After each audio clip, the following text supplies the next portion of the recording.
ఇవి ప్రత్యేకమైనటువంటివి కాబట్టి అక్కడ ల్యాండింగ్ టైమింగ్స్లో ఏమైనా ప్రాబ్లం ఉంటే అవతలకి వెళ్ళమంటారు, మళ్ళీ ఎలా చేస్తారు. ఇది సహజంగా జరిగే ప్రక్రియ.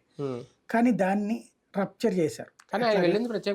అదే ప్రత్యేక విమానంలోనే వెళ్ళాడు. దాన్ని ఏంటి ఏదో ఒకటేమో డబ్బులు పట్టుకెళ్తున్నట్టు, లేకపోతే అటు ఎందుకు వెళ్ళినట్టు ఇటు ఎందుకు వెళ్ళినట్టు రిలీజ్ చేసి అదంతా చూపెట్టినప్పుడు అది అసలు వాస్తవంగా అవసరం. అవన్నీ జగన్ ఎట్టెళ్తే ఫ్లైట్ లో కాకుండా ఇప్పుడు చంద్రబాబు గారు ప్రత్యేక విమానాల్లో కాకుండా నడిచి వెళ్తున్నాడు, లేకపోతే ఎర్రబస్సులో ప్యాసింజర్ విమానాల్లో డొమెస్టిక్ దీంట్లో కూర్చొని ఎవడెళ్ళినా వెళ్తున్నారు.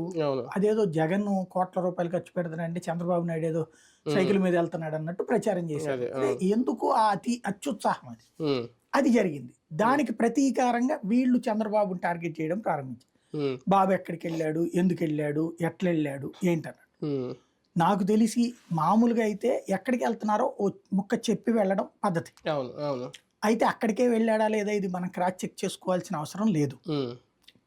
ముఖ్యమంత్రి అయితే క్రాస్ చెక్ చేయాలి. ఎందుకు? ఆయన ప్రస్తుతం బాధ్యతలో ఉన్నాడు. ప్రతిపక్ష నాయకుడికి క్రాస్ చెకింగ్ అవసరం లేదు, ఎందుకంటే ఆయన ఇష్టం. ఆయన అధికారిక పర్యటన కాదు కదా, ఇది ముఖ్యమంత్రి కూడా వ్యక్తిగత పర్యటన కాబట్టి క్రాస్ చెకింగ్ అక్కర్లేదు. కానీ ముఖ్యమంత్రి స్థానంలో ఉన్నాడు కాబట్టి కాస్త చర్చ నడుస్తుంది.